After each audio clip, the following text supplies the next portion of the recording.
El Evangelio según San Mateo, capítulo 13, verso 53 en adelante. Voy a leer una versión, es casi igual a la Reina Valera, yo creo, y dice así. Y sucedió que, habiendo Jesús terminado de hablar estas parábolas, se marchó de allí. Sigo con el verso 54. Cuando llegó a su ciudad, les enseñaba en sus sinagogas de modo tal que se quedaban maravillados y decían: ¿de dónde obtuvo semejante sabiduría y estos poderes? ¿No es este el hijo del carpintero?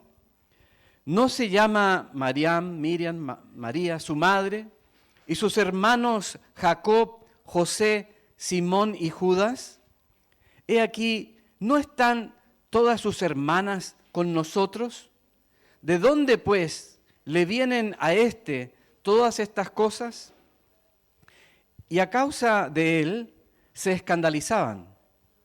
Pero Jesús les dijo: no hay profeta que sea menospreciado sino en su propia ciudad y en su casa.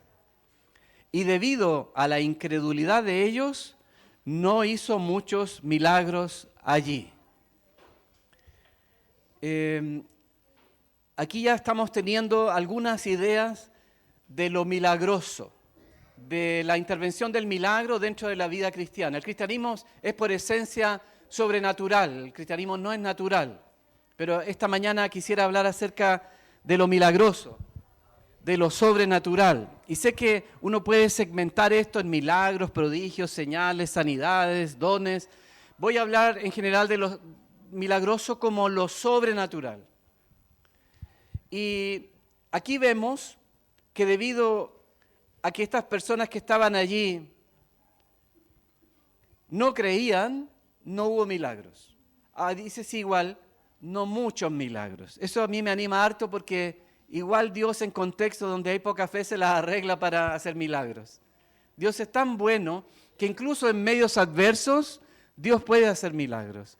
Dios interviene aunque no lo merecemos, no lo buscamos, no lo queremos. Hay un espacio ahí de misericordia, pero sí aquí hay una regla que ya podemos observar, que producto de la incredulidad, la actividad milagrosa va a bajar. Eso dice la Biblia. Y quiero leerles también otro texto de Mateo 12, desde el verso 38 en adelante. Mateo 12, o sea, retrocedan un capítulo nomás, verso 38 en adelante dice así. Entonces algunos de los escribas y de los fariseos le respondieron diciendo: Maestro, deseamos ver de parte tuya una señal. Él le respondió diciendo: la raza perversa y adúltera exige señal, pero ninguna señal les será concedida sino la del profeta Jonás. Porque tal como Jonás estuvo en las entrañas del pez 3 días y 3 noches, así estará en el corazón de la tierra el Hijo del Hombre 3 días y 3 noches. Y termina diciendo que Él no les dará una señal. ¿Por qué no les dará una señal? Y siendo porque uno dice, los otros no. El primer grupo, los de Nazaret, que eran los que vivían con Él, lo ningunean porque es como uno de ellos, es el hijo del carpintero. ¿Alguna vez han sido ninguneados? ¿Alguna vez? ¿Pueden levantar la mano los que alguna vez han sido ninguneados? Muy bien, gracias hermano. Es bueno porque nos trae cierto consuelo, ¿no? No somos los únicos, hemos sido ninguneados y si no, alguien te va a ningunear. Y si quieren, podemos hacer la prueba antes de que se vayan. Como que tú no eres. Pero acá, los judíos, los religiosos judíos, fariseos, los escribas, le piden a él una señal. Pero también lo menosprecian, lo ven como no parte del club, no lo ven parte de los ungidos, no lo ven parte de los que saben, los que están preparados. Entonces lo ven hacia abajo también a Jesús. Le piden una señal cuando ya señales había hecho ya muchas. Lo que pasa es que ellos parece que querían una señal para jugar o para ver como una pirotecnia en el minuto, ¿verdad? Si él era o no poderoso. Pero el Señor no se presta para ese tipo de juegos. Dios no anda jugando con los milagros. Aquí nosotros no podemos decir algo, sino que sencillamente Dios hará de acuerdo a su preciosa voluntad. Por eso tenemos que tener mucho cuidado cuando tocamos este tema. ¿Querrá Dios hacer milagros esta mañana? Yo digo amén, pero depende de Él. Es todavía de nuestro Señor. Ahora, si nos exigen una señal, tampoco nosotros estamos obligados a hacer ninguna señal. Muchas veces quizás amigos, parientes nos han dicho, pero ora a tu Dios para que le sane y no ocurre nada, dicen. Y después están en el cementerio y como que todavía nos miran y dicen, tu Dios no sirve. Conversábamos yo con algunos hombres en la semana y uno de ellos había cerrado ya su corazón con este tema porque tantas veces había visto en su iglesia desde niño que se prometió que algo iba a ocurrir y nunca llegó. Y ahí está un poco quizás este tema. Y yo doy gracias a Dios por la palabra porque Jesús no se prestó para Él pensar que Él hacía algo, sino que solamente Él hace lo que el Padre quiere hacer. Y vamos a descubrir que es muy importante que nosotros estemos bien agarrados del Padre si el Señor nos va a usar en esta área de ser un instrumento para poder traer bendición a otras personas por medio del milagro. El milagro confirma la autoridad de Jesús. Los milagros hablan de que Él es todopoderoso. ¿Recuerdan a esos 4 amigos que llevan a un paralítico a donde está Jesús? La casa está llena, rompen el techo y ponen al paralítico frente a Jesús en una camilla. Ahí todos felices, menos el dueño de casa, dicen, ¿no? Ya estaba sacando las cuentas, lo que costaba poner ahí los paneles otra vez y las tejas. Pero bueno, la Biblia no nos habla de esos detalles. Qué gracioso, pero alguien siempre tiene que pagar la cosa. Pero al final, ese hombre no aparece mencionado porque es tan glorioso el milagro que el techo ya no importa mucho en realidad, ¿no? Pero bueno, cuando Jesús ve al enfermo o al paralítico en realidad, le dice, tus pecados te son perdonados. No le dice, eres sano. Y entonces quizás podemos escuchar a los 4 amigos que están en el techo mirando, no, Jesús es paralítico. Como que el Señor no se hubiera dado cuenta, ¿verdad? Sino que Jesús sabe cuál es el problema principal del hombre. El problema del hombre es su eternidad. Ese es el gran problema del ser humano. Y entonces la gente empezó a hablar y los religiosos otra vez hablaban, ¿y quién se cree para perdonar pecados? Y él dice, bueno, ¿qué es más fácil decir? ¿Tus pecados te son perdonados o levántate y anda? Hermanos, yo le hago la misma pregunta a ustedes y la respuesta también se las voy a dar. Es más fácil decir, tus pecados te son perdonados. ¿Por qué? Porque nadie lo puede ver eso, nadie lo puede comprobar, es algo que está en el corazón, es algo que ocurre en el interior del hombre. Pero por causa de los que están aquí, dice el Señor, te digo a ti, levántate y anda. Y el milagro viene a corroborar la palabra del Señor y a establecer la autoridad de Cristo. Entonces, los milagros tienen montones de propósitos. En la vida de nuestro Señor se calculan más de 36 milagros. Estos vienen para situaciones puntuales, pero también para glorificar a nuestro Señor como Hijo de Dios. Ahora, tanto las personas de Nazaret como las personas que estaban en el grupo religioso eligieron no creer, porque milagros vieron. Milagros sí vieron, tanto los de Nazaret como los religiosos. Los de Nazaret se fueron por la vía, ¿y este quién es? Es el hijo del carpintero, aquí están sus hermanos, están sus hermanas, su mamá está aquí, conocemos su historia, lo hemos visto de pequeño. Eso es lo que dicen, ¿eh? Y es uno de nosotros. Nazaret era parte de una región muy pobre, muy pobre. Entonces, hasta ellos mismos yo creo que no se respetaban, se consideraban como ya el patio de atrás de lo que era el imperio, pero obviamente también de Israel. La cuestión es que estas personas vieron milagros, pero ellos eligieron no creer. Hay muchas personas que vienen a la iglesia, y puede que también a esta iglesia, que dicen, yo sí creo en los milagros. Pero,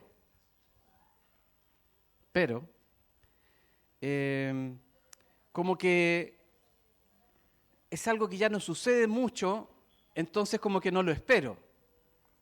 Es algo como que era más importante al comienzo de la era cristiana y ahora parece que no es tan importante. O dicen, yo creo en los milagros, pero al momento en que esa circunstancia ha de darse o no, ya empiezan a dudar. Al final igual es un tema de incredulidad. Dicen yo creo, pero no creen. Y eso, hermanos amados, es parte también de los que puedan estar aquí esta mañana en este lugar. Que dicen que creen, pero en el fondo, no creen. Y yo quiero animarles a entender de que el que ve en el fondo, es Dios. Dios sabe lo que hay en nuestro corazón. Y no quiero añadir peso sobre ustedes, solo quiero que esta mañana ustedes puedan resolver algo con Dios. Si han de abrir un espacio para esto, pero lo vamos a ver a través de la Escritura, no por pensamiento humano, lo veremos en la Biblia. ¿Qué dice la Biblia sobre esto? Ahora, el cristianismo, como les dije al comienzo, es en esencia sobrenatural. Jesús nació de una manera virginal, ¿no?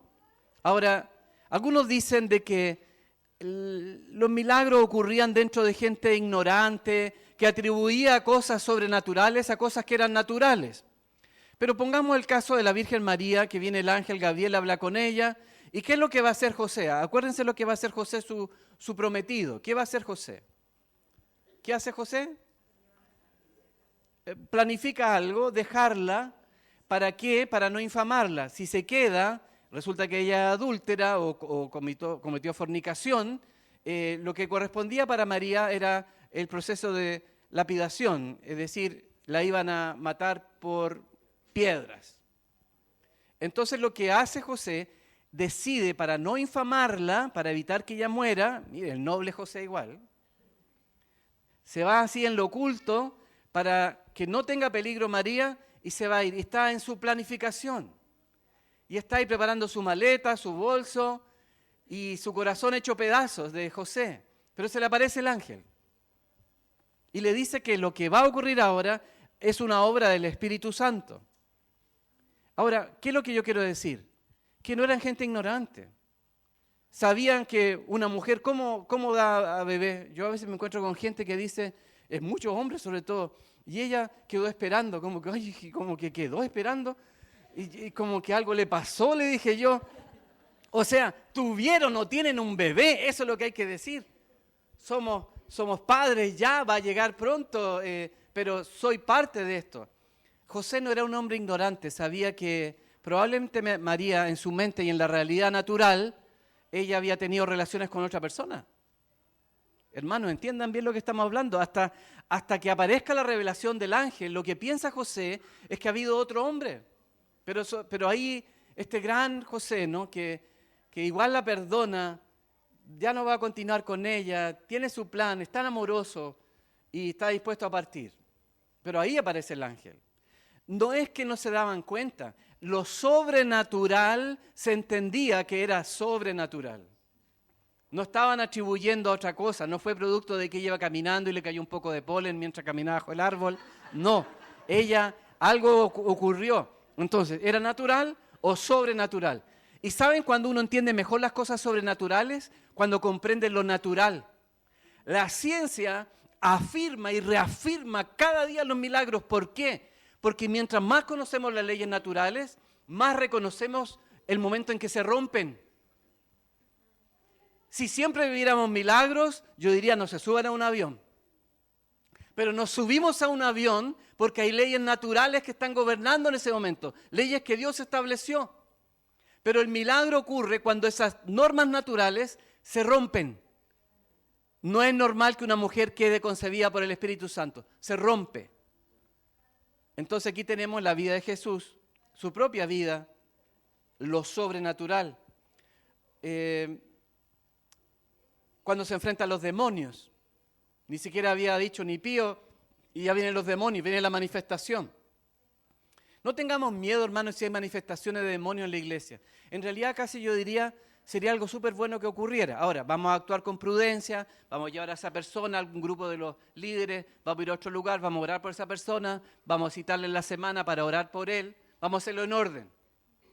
Pero no es mala idea, o sea, no es algo malo que de repente alguien manifieste un demonio, porque significa que la presencia de Dios está en este lugar y provoca que eso suceda. Así que no lo veamos como algo raro. ¿Saben por qué lo vemos como algo raro? Porque hemos perdido el sentido de lo sobrenatural y nos da miedo lo sobrenatural. Pero hermanos amados, ustedes y yo hemos nacido de nuevo, eso es sobrenatural igual. O sea, que estén aquí esta mañana es muy sobrenatural. Es muy sobrenatural. Piénsenlo bien. Si no fuera, hermanos, ¿dónde estaríamos? En la cama algunos todavía. O viendo la carrera, o qué sé yo, algún deporte. Pero miren qué milagroso estamos aquí esta mañana. Ahora, yo sí quiero hablar de los milagros que van en contra de esas leyes naturales. Esta mañana estamos hablando de lo sobrenatural como lo que no es natural. Entre los milagros que Jesús hizo, también hizo cosas absolutamente extraordinarias. Por ejemplo, convertir el agua en vino, la multiplicación de los panes y los peces, el caminar sobre el agua. ¿Por qué sabemos que es un milagro? Porque no es natural. Si todos lo hicieran, Jesús caminando sobre el agua, digamos, daría lo mismo. Todos dirían, no hay nada nuevo, porque todas las personas caminan sobre el agua. Pero ¿qué es lo que lo hace milagroso? Que está contra la ley de la naturaleza, ¿sí? Entonces, el milagro por esencia es sobrenatural, porque está fuera de la naturaleza, fuera de la ley de la naturaleza. Jesús, su vida, es una vida sobrenatural. Su muerte, su resurrección. Muchas gracias. Le cambiamos las pilas. Muchas gracias. Su resurrección también es sobrenatural. Muchas gracias a los hermanos que ahí están ahí sufriendo. Gloria a Dios por ellos. La muerte, la resurrección de Cristo, su ascensión es sobrenatural. Está hablando con ellos, con los discípulos, y les dice, ya me voy. ¡Fum! Y se levanta. O sea, hermanos, ¿de qué estamos hablando? A mí se me paran los pelos cuando pienso en esto, porque imagínense una persona con la cual he estado caminando durante 3 años, ya Waldo, nos vemos. Y se fue el Señor. Y en las nubes lo vemos encima, se verían chiquititos, ¿verdad? Todos haciendo así. ¿Cómo será? ¿Y él habrá ido así también? No lo sabemos, pero ¡ay, qué emocionante! Y así volverá nuestro Señor, pero en poder y gloria. Y lo veremos. Y si no estamos preparados, hermanos, para un mundo sobrenatural, no lo reconoceremos. Porque no hemos aprendido a vivir en un mundo sobrenatural donde el reino se ha entrometido. Cristo ha llegado y está en medio de nosotros. Si ustedes quieren religión, vayan a otra iglesia. Pero este lugar no es para religión. Nos sirve, hermanos. Nos sirve la religión.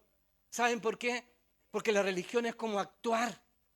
Es golpearse el pecho, darse la mano, ¿verdad? Ni se conocen, ni se dan la paz. Hermanos, creo que igual hay gente sincera en medio de eso. Pero me parece a mí en general una gran farsa. Y también dentro de la iglesia evangélica a veces puede haber gran farsa. Porque en el fondo decimos algo, pero no lo vivimos, no lo creemos.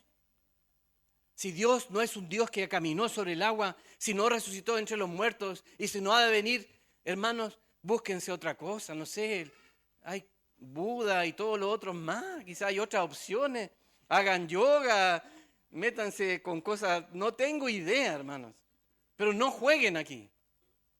El Señor nos ha llamado a algo extraordinario y quiere llamarte a ti a algo extraordinario. Nosotros somos parte de algo extraordinario, hermanos. Nuestras vidas van a ser parte de una historia extraordinaria. Vamos a ver milagros, vamos a ver cosas extraordinarias, cosas que ojo no vio, ni oído yo, ni han subido al corazón del hombre. Son las que Él tiene preparadas para nosotros. Y yo no voy a poner en mi boca, ni en tu boca, cuál es ese milagro, cuál es eso sobrenatural. Pero requiere de un hombre y una mujer que le crean. Que crean la Biblia. Ni siquiera estoy hablando que crean así de la nada. El cristianismo es sobrenatural. Cristo es fuera de lo normal. El poder delegado luego en Pentecostés es extraordinario. Y nuevamente vemos milagros, sanidades, elementos sobrenaturales. Piensen, Pedro caminaba Y la sombra de Pedro sanaba a los enfermos. Hermanos, si eso no es un milagro, ¿qué es? Su sombra. Y saben, como la gente vio que alguna vez quizás Pedro caminando, su sombra le dio a alguien y se sanó, lo que hacían era que cuando caminaba Pedro, tiraban a los enfermos en la calle, creyendo que su sombra solamente los iba a sanar. Esto es algo extraordinario. Es algo sobrenatural. Piensen en el apóstol Pablo. Decían que él tocó alguna vez un pañuelo por allí. Bien, Pablo lo había usado y dijo, ya, voy a orar por el enfermo. Y quizá alguna señora, que era la mamá del hijo que estaba enfermo, creyó ella que agarrando ese pañuelo. Aquí estamos en un terreno que es peligroso, sí, pero yo sí quiero decir lo que la Biblia dice.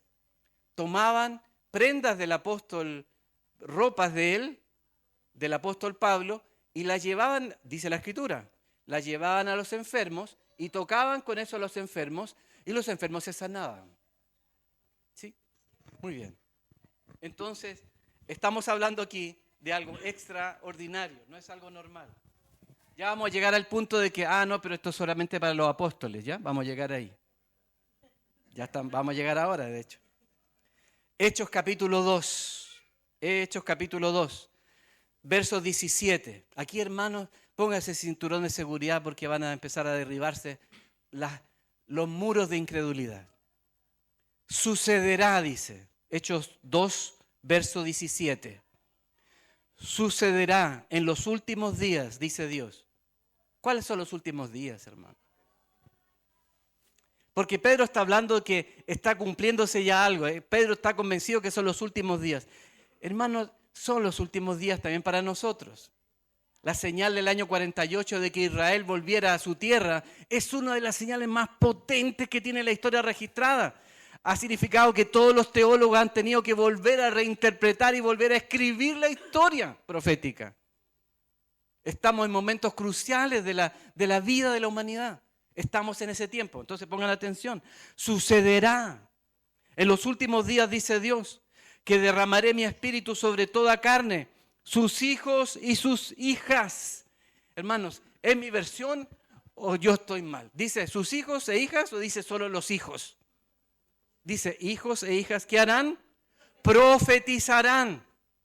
Profetizarán. La palabra dada, la prédica. Las mujeres pueden predicar, hermanos, no es una moda. La Biblia dice que las mujeres van a predicar. Las mujeres también van a hablar. Esto para nosotros puede sonar medio raro que lo digamos. ¿Por qué? Porque culturalmente la mujer no tenía un valor. Cristo está exaltando otra vez su creación como el diseño original. El hombre desvirtúa el diseño. Hombres y mujeres tenemos el mismo. No es feminismo esta cuestión, ni tampoco una respuesta al machismo, nada de eso. Dice que en el tiempo futuro, en el tiempo de ahora, hijos e hijas profetizarán. Y yo he visto a varias de sus hijas profetizar al Señor. Sus jóvenes verán visiones y sus ancianos soñarán sueños. Yo me pregunto, ¿dónde estamos nosotros, los que estamos en el medio?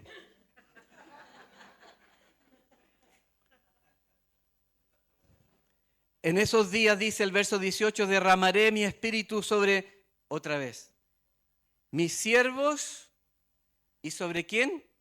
Mis siervas, hermanos, pónganle ahí, rayen ahí ese pasaje de la Escritura. Esto nosotros, que la mujer pueda predicar de aquí adelante, no es una moda, no es porque nosotros somos más liberales o más o menos conservadores. Es la palabra de Dios, hermanos. Es la palabra del Señor. Hombres y mujeres pueden predicar. En el Corintios, cuando habla, pero está el caso de Timoteo, dice, la mujer cae en el templo, ¿no? Y ya, no, me voy a meter ese tema ahora, pero... Ok. En Corintios Pablo dice que cuando la mujer predique que se cubra la cabeza. Y en Timoteo dice que la mujer no hable en el templo. Entonces pongámonos de acuerdo de qué se trata, ¿no? ¿Se puede o no se puede? Entonces, la mujer, muchos estudiosos están claros en eso, se refiere a una mujer en particular que no tenía que hablar en ese lugar. Pero la regla general está en Corintios. La mujer cuando hable, cuando predique, cúbrase. Que ocupe como un velo o algo así decía. Que tenga lo largo, en realidad, hermanos, como ya no estamos en esa ley, pero dice que la mujer podía predicar. Podía predicar, qué interesante, ¿no? Ya, vamos para adelante porque está hablando de milagros. 19. Pondré maravillas en el cielo y señales en la tierra. ¿Ven lo que está ocurriendo? Sangre y fuego y vapor de humo. El sol se convertirá en tinieblas y la luna en sangre antes que venga el día grande y terrible de Jehová. Antes que venga la segunda venida, va a haber un gran movimiento sobrenatural. Y hermanos, nosotros como iglesia tenemos que ser parte de ese movimiento sobrenatural. ¿Por qué? Porque va a tener un resultado, dice aquí, el verso 21. Y acontecerá que todo el que invoque el nombre del Señor será salvo. El propósito de los milagros será para que la gente crea, no es para lucirnos, no es para andar haciendo espectáculos, no es para un show, hermanos. Nosotros no estamos para eso. Esto no viene porque yo copio al otro y hace cosas raras contra la Escritura. No, hermanos, no, hermanos. Estamos hablando de señales y milagros que Dios te va a mostrar en su momento determinado y que van a ocurrir. Y tenemos que estar atentos para ese momento cuando ocurrirá. Y estamos en un momento de gran intervención de lo sobrenatural. Jesucristo dijo que él se estaba llegando el tiempo, estaba como esa escalera, ¿verdad?, de la cual subían esos ángeles y bajaban. Se había abierto una puerta en el cielo. Sucederá en aquellos días, en estos últimos días, que Dios derramará de su Espíritu Santo. No es algo que estamos hablando aquí como una actividad normal, sino algo sobrenatural, un derramamiento. Y cuando ocurre esto, se manifiesta su poder.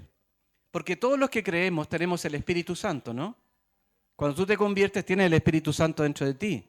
Pero aquí estamos hablando de un derramamiento del Espíritu Santo. Es algo extraordinario. Vemos el propósito de toda esta manifestación, que todo el que invoque el nombre del Señor sea salvo. Hermanos, es para glorificar a Cristo el milagro, es para que la gente crea. Para eso son los milagros. Estos sucesos fueron descritos por Cristo antes. Juan capítulo 14, verso 13 dice: el que cree en mí hará también las obras que yo hago e incluso mayores, porque yo voy al Padre. Cuando Él va al Padre, deja el Espíritu Santo, ¿no? Y es en ese momento que Él dice que el que cree en mí también hará estas obras que Él hizo, pero dice algo más, aún mayores. Oh, hermanos, yo pienso, ¿cómo va a ser mayor que todo lo que el Señor ha hecho? ¿Tienen fe para creer eso? O sea, estamos hablando de aquí algo que, más que caminar sobre el agua, más que alimentar 5,000, estamos hablando de cosas súper extraordinarias. Resucitar muertos. Oye, hermano, yo tenía un video que después se lo voy a mandar, de Reinhard Bonnke, el famoso evangelista alemán con un tremendo ministerio mundial. No sé si ustedes han visto alguna vez una resurrección que fue grabada. No sé si ustedes saben que existe eso. Yo les voy a mandar el link para que lo vean, ¿ok? Se grabó por primera vez, y en la historia una persona que estaba 3 días en la morgue, lo llevan a una de las cruzadas de Reinhard Bonnke y está en un estadio, lo meten por abajo de ese estadio. Primero llegó una ambulancia con el sarcófago, con el cajón, y los tipos, los ujieres, necesitamos mujeres en la iglesia, se dan cuenta, si metemos un cajón y hay una tremenda multitud, hay una estampida. Los tipos pensaron eso. Sacaron al muerto del cajón, el cuerpo, lo toman entre todos los ujieres y se lo llevan a un lugar. Y el Bonnke está predicando arriba del estadio, está ocurriendo esto por debajo. O sea, este predicador famoso ni siquiera supo lo que estaba ocurriendo en ese minuto. Y lo ponen ahí, lo ponen en un mesón y empiezan a orar. Y el hombre y a alguien se le ocurrió filmar, gloria a Dios por esto, hermano. El año 2001. Porque no todos estos milagros a veces se pueden, pero este sí, gracias a Dios, está allí. Y está el hombre ahí. De hecho, le habían puesto una especie como de formol ya en su cuerpo para embalsamarlo. O sea, están ahí hablando, salen los médicos, los enfermeros hablando lo que habían hecho con el cuerpo de este hombre en África. El cuento es que lo llevan, está con los tapones todavía en la nariz, para que no derrame líquido y nada de eso. Y ponen el cuerpo ahí como duro como palo, dicen todos los testigos, duro como palo, y empieza a respirar, mover esta parte, pero todo el resto del cuerpo duro. Y ahí empiezan ellos. Ya quedaron metidos, ya así que les voy a mandar el video, ¿ya?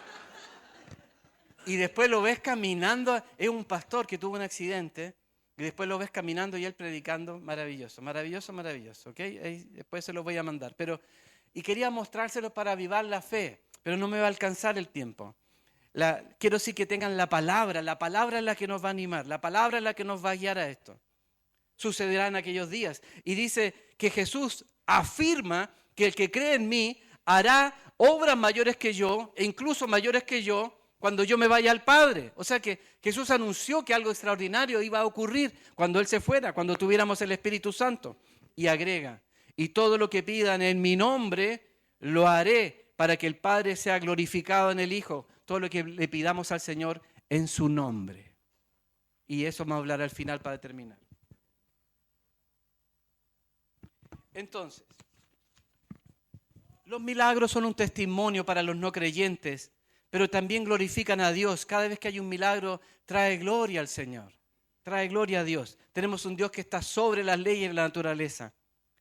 También los milagros, dice la propia palabra, que confirman la palabra de Dios. Hechos 14:3, Hechos capítulo 14, verso 3. Así que Pablo y Bernabé, pasando allí mucho tiempo, predicando con valentía el mensaje del Señor, quien les confirmaba el mensaje de su gracia, capacitándolos para realizar señales y prodigios. Dice la Escritura que el Señor le daba a Pablo y a Bernabé, mientras ellos predicaban con valentía, les daba capacidades sobrenaturales. ¿Por qué? Porque estas confirman la palabra del predicador, el que está hablando, de cada creyente que hable. Ahora, hermanos, hay un sector de la iglesia que dice lo siguiente, y lo pongo literal, lo que cree un sector de la iglesia. Sector no del cual yo vengo, porque en la iglesia en que yo estuve no se creía esto, pero hoy día se ha endurecido un poco. Yo les voy a leer lo que un sector de la iglesia, hermanos nuestros, afirman. Dice así: con la redacción de los documentos del Nuevo Testamento y el cierre del canon bíblico, la necesidad de milagros cesó, puesto que Dios había provisto la revelación definitiva, aunque Dios aún interviene para bendecir y sanar de maneras extraordinarias. O sea, se acabó, aunque Dios si quiere él solito puede hacerlo, ¿sí? ¿Cuál es el argumento bíblico? Que tiene que tener un argumento esto. Yo diría personalmente que no hay, pero voy a leer lo que algunos dicen que podría ser el argumento bíblico. Y quiero que me acompañen a 1 Corintios capítulo 13, 3 versículos. 1 Corintios capítulo 13, ¿les suena ese capítulo? El del amor. Y en el verso 8 dice así: el amor nunca deja de ser, pero las profecías se acabarán, las lenguas cesarán y el conocimiento terminará. Porque en parte conocemos y en parte profetizamos, pero cuando venga lo perfecto, lo que es en parte cesará. Amados hermanos, cuando venga lo perfecto, cuando vuelva, ¿quién es lo perfecto? ¿Quién es el único perfecto? Cuando venga lo perfecto, un anuncio claro de la segunda venida, a mí me parece tan obvio, pero aquí está la cuestión. Se entiende por un sector de la iglesia, hermanos amados nuestros, que ese perfecto es la formación del canon bíblico. Que cuando se logra establecer cuáles son los libros inspirados, en ese minuto se cierra el canon, se dice estos son los libros y ahí cesó. Ahí paró toda esta parte milagrosa. Todavía admiten, sí, que Dios de manera soberana y sobrenatural puede meterse entre medio. Pero ese es el argumento. Y hermanos, yo que vengo de esa raíz, debo decirlo, que me parece poco pulcro y también deshonesto ocupar ese texto para traer toda una teología que ha afectado poderosamente a nuestras iglesias. Porque esto tiene consecuencias. La teología tiene consecuencias. Cuando uno se afirma de algo así, va a generar una generación de cristianos sin una conexión con lo sobrenatural. Y se van a volver, como muchos que van a la iglesia, como estudiantes de seminario, ¿verdad?, que asisten. ¿Y qué hacen? Llegan al templo, llegan con su Biblia, porque también eso yo sé que es así, y el pastor predica y ven la palabra y dice, le gustó, ya me gustó, bien, bonito. Y la alabanza, a la número 3 me gustó, bonito también. Y entonces, y su cristianismo se reduce, y no digo que sea malo, pero no suficiente, a una vida más o menos respetable. Una vida donde no hay pecados evidentes, y desarrollamos nuevamente un concepto que ha sido funesto para el cristianismo, que es el concepto de la religión. Transformamos algo que es sobrenatural en algo natural, en algo que podemos controlar.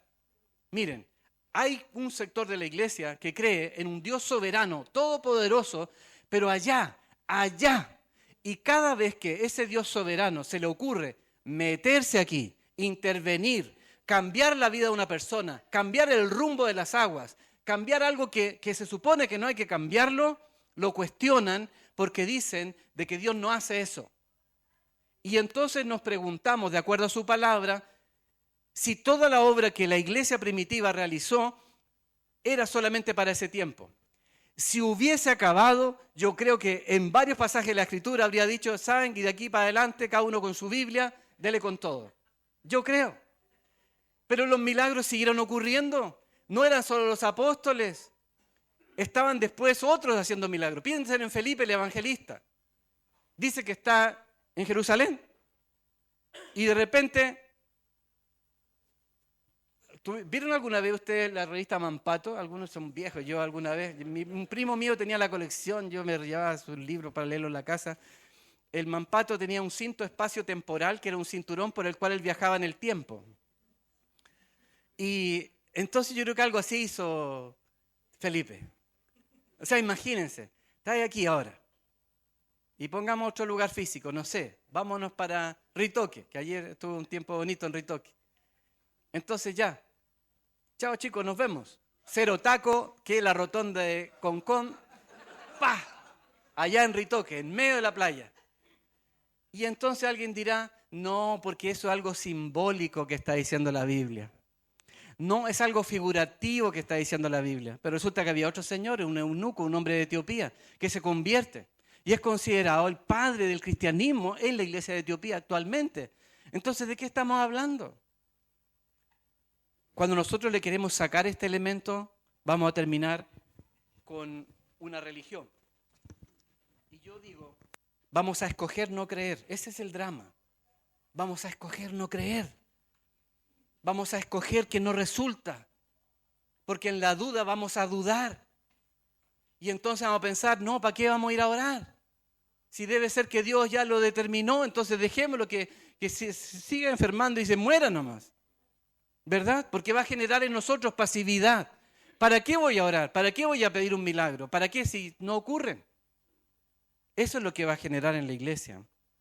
Y miren lo que el apóstol Pablo dice, terminando el libro de los Hechos. Ya se acaba el libro de los Hechos, Lucas es el que está escribiendo, pero es el relato de Pablo en el capítulo 28 de Hechos, verso 26, dice así, ve a este pueblo y diles, Dios le está hablando a Pablo, ve a este pueblo y diles, ciertamente oirán, pero no comprenderán, ciertamente verán, pero no percibirán, porque el corazón de este pueblo le ha sido endurecido y han hecho sordo su oído y han cerrado sus ojos para que no vean con sus ojos, ni escuchen con sus oídos, ni comprendan con su corazón, ni se vuelvan a mí, ni yo los perdone. El problema es el corazón se endurece.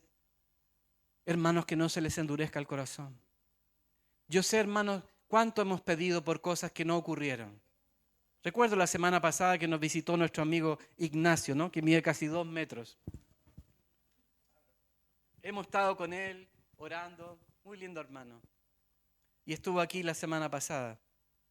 Y alguien llegó y me dijo, pensé que era el Michael Coleman, nuestro amado Michael que falleció hace unos años atrás. Dice, lo vi como que era él y se puso a llorar un momento.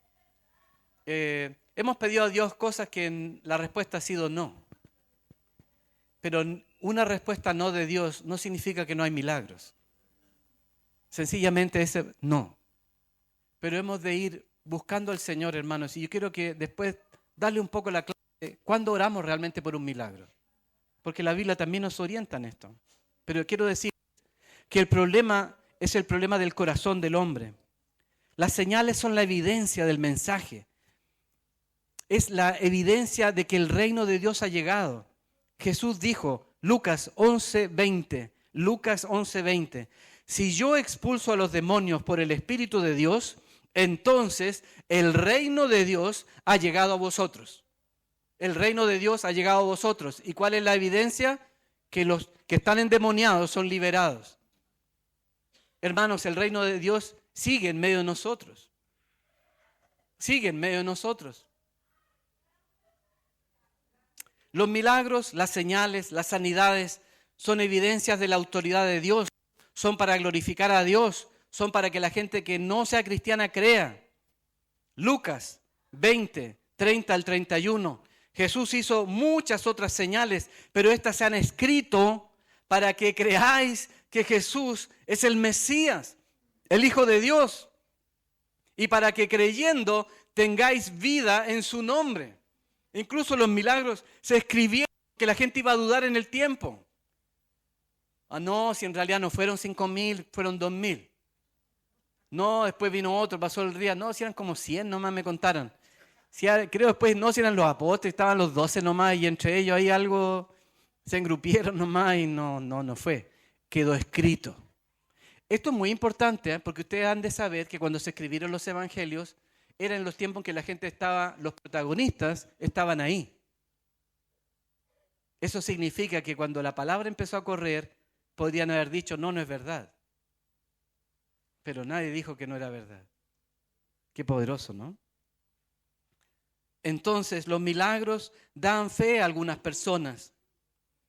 Hechos 9:42 nos relata en el contexto, Hechos 9, el milagro de Pedro resucitando a Tabita, una joven piadosa mujer que hacía muchas obras y servía muy fuertemente a la iglesia, Tabita.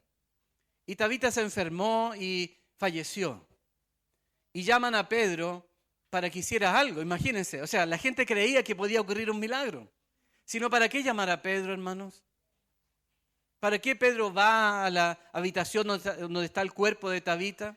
Y vean el relato tan lindo. Yo voy a leer el verso 42, pero dice la Escritura que Pedro se arrodilla, ora a Dios y después mira para el lado. Así dice la Biblia, mira para el lado donde está el cuerpo de Tabita. O sea, está orando así, ve a Tabita, su cuerpo está allí y le dice, Tabita, levántate.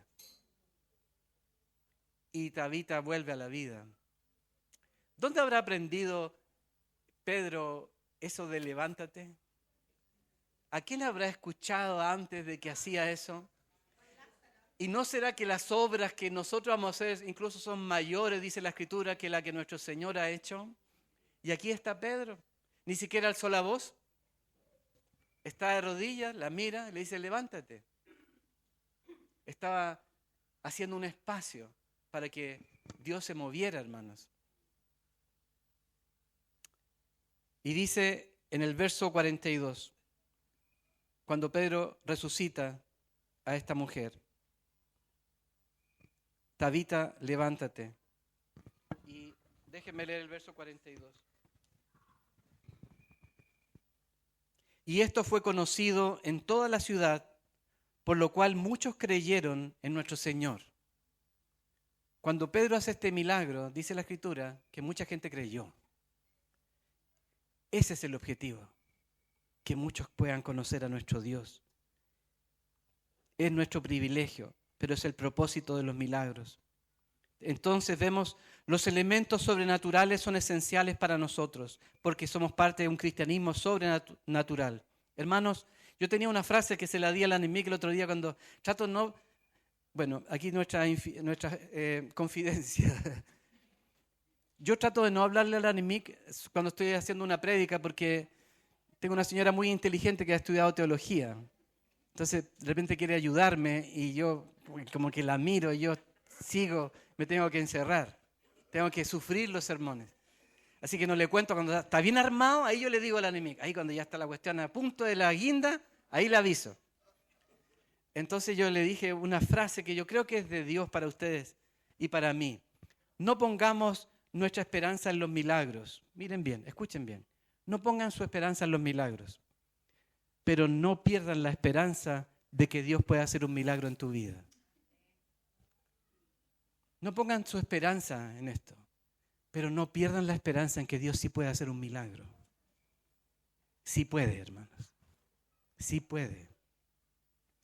Y entonces, ¿cómo nosotros vamos a saber cuándo Dios quiere hacer algo? Y aquí yo les voy a decir cómo.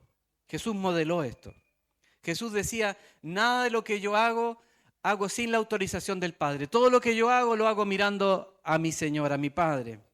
Y tengo dos textos para terminar. Uno que era muy personal, pero se los comparto. Muy llorado, muy sufrido, mucha oposición del diablo al hacer este sermón. Mucha. Dice así el Salmo 119, versos 1 y 2. Cuán bienaventurados son los de camino perfecto, los que andan en la ley del Señor. Cuán bienaventurados son los que guardan sus testimonios y con todo el corazón le buscan. Hermanos, ¿qué hemos de hacer? Buscar al Señor con todo nuestro corazón.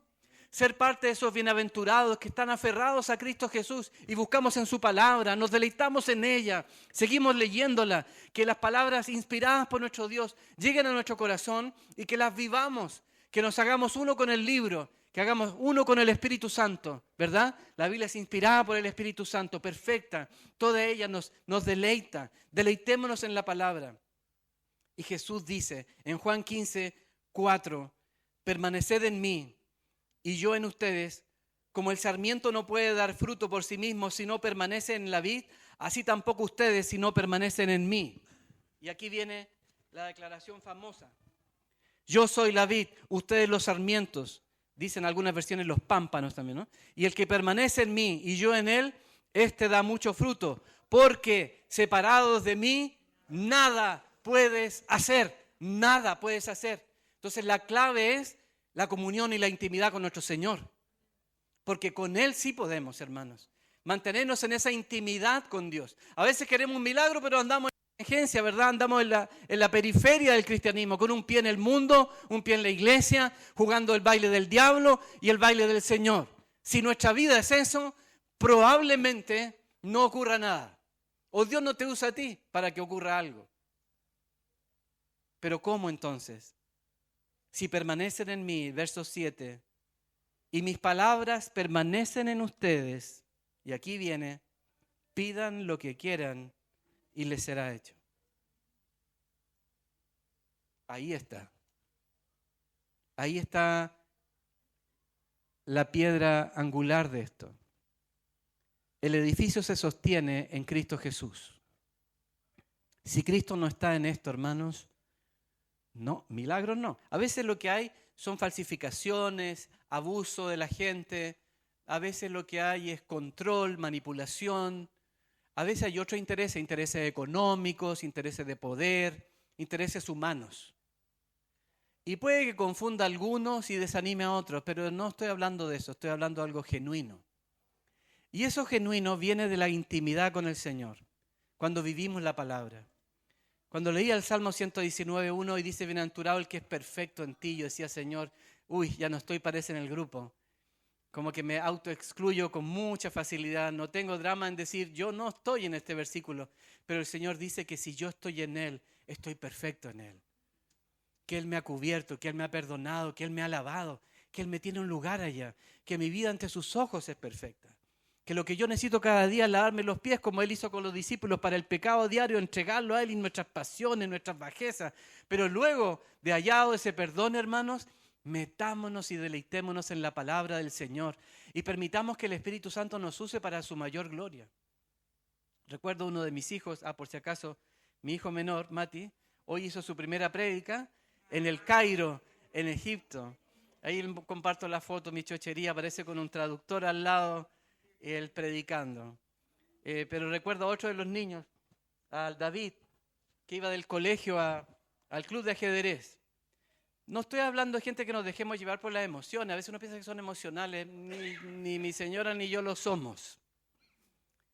Menciono esto porque ustedes saben, aquí otra chochería más, pero el David en la pandemia descubrió que le gustaba jugar ajedrez. Para el año 2023, cuando vuelven las clases, estaba en el colegio St. Paul's, entonces él dice que quiere ser parte del club de ajedrez. Le dicen que no porque tú estás muy viejo ya para esto. Pero vamos a darte la pasada para probar. Yo campeón del colegio ese año para ese Terminando, el siguiente año salió campeón de Viña del Mar y ese mismo año campeón nacional de ajedrez. ¿Por qué yo les comento esto? Solamente porque a veces la gente le pone el rótulo de emocionalistas y gente que como que no tiene coco, como que no le crujiera. No, hermano. Va caminando desde el colegio al club de ajedrez y dice, y el Señor me habló, dice, ora por ese hombre que está allí, por su rodilla. Y el David va para allá y ora. Y no oró. Y él creo que ha contado este testimonio entre medio de nosotros. Y entonces el hombre le dijo, no quiero que ores. Y David siguió su camino hacia el club. Pero él dice algo que a mí me pareció tan potente. Y yo sentí tanto gozo en mi corazón porque le hice caso a Dios. Lo importante en el tema del milagro es nuestra obediencia a nuestro Padre. El resultado lo dejamos en la mano del que hace los resultados. Porque nosotros no sanamos a nadie, no salvamos a nadie, pero hacemos lo que Dios nos pide que hagamos. Para eso debemos estar en intimidad con Él, en comunión con Él. Muy bien. Aquí terminó la prédica y yo sé que algunos de ustedes están pensando, ¿cómo vamos a terminar algo así, no? Queremos un milagro. Sí, pues. Pero yo primero pienso, tenemos que pedir perdón a Dios si nuestro corazón se ha endurecido. Eso nomás. Pidamos perdón a Dios si yo cerré mi corazón a esto. Si de tanto juego y tanto malabarismo en otras iglesias y cosas raras y tanta técnica, tanta cosa falsa, uno cierra su corazón. Pero amada iglesia, no cierren su corazón. La Biblia es santa, es pura, es limpia. El Señor nos ama y Él ha establecido su Espíritu Santo, su poder en medio de nosotros. Entonces, quisiera que tengamos un momento para orar y quizás vamos a partir con pedir perdón. Y yo quiero orar por aquellos que, miren, aquí ya no hay vergüenza porque somos hermanos y somos amigos y creemos en un mismo Dios. Pero yo quiero invitar primero a aquellos que su corazón se ha endurecido. Y para que vengan aquí adelante y pidamos perdón al Señor, porque Dios va a perdonarte, pero también Dios te va a dar un corazón blando. Porque necesitamos, hermanos, ser parte de esto, ser parte de lo que Dios va a hacer. Pero no vaya a ser que sea del grupo de aquellos que se endurecieron, porque le pedí que sanara a mi mamá y no lo hizo, porque lloré por mi amigo y se fue nomás, y cerré mi corazón, o porque le pedí que Dios hiciera algo en mi familia y no ha ocurrido. Hermanos, yo quisiera que hagamos un espacio al Espíritu Santo, pero antes de hacer un espacio, lo hacemos pidiéndole perdón, sacando la incredulidad de la iglesia. Saquemos la incredulidad de en medio de nosotros. Si viene algo nuevo para esta congregación, agarrémoslo enterito, hermanos. Pero para eso, pidámosle perdón a Dios si no creo. No vamos a jugar tu cristianismo porque eres creyente, solo que en esta área cerraste tu corazón. Crees que Dios vuelve por ti y gloria a Dios por eso. Y sin lugar a dudas, tu salvación depende de Cristo Jesús, que murió en la cruz por ti. Y eso también es verdad. Y yo creo en lo personal que tu nombre está escrito ahí en ese libro de la vida. Y el Señor te va a llamar por sus méritos, no por los méritos tuyos. Pero yo estoy hablando aquí de otra cosa. Si crees que Dios puede intervenir en este tiempo. Si crees que Dios es soberano también para hacer milagros, sanidades, prodigios.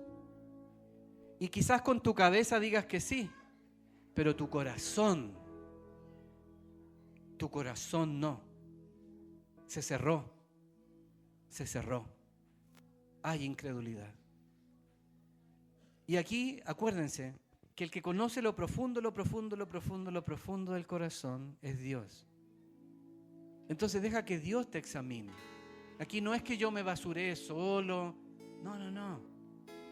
Si tú te sientes que tu corazón es revelado, que se ha endurecido, yo quiero invitarte con mucho amor para que vengas aquí y oremos. Para pedir juntos perdón al Señor y para que ese corazón deje un espacio al Dios vivo. Al Dios vivo.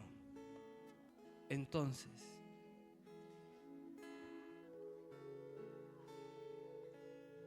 hazlo por ti y hazlo por la iglesia, amado hermano. Hazlo por ti, pero también por el resto. Si alguien debe hoy día pasar aquí adelante, quiero invitarte para que vengas, si su corazón se ha cerrado a esto. Y puedas venir con valor y oremos y le pidamos perdón al Señor. ¿Sí? ¿Quieren venir? Vengan acá.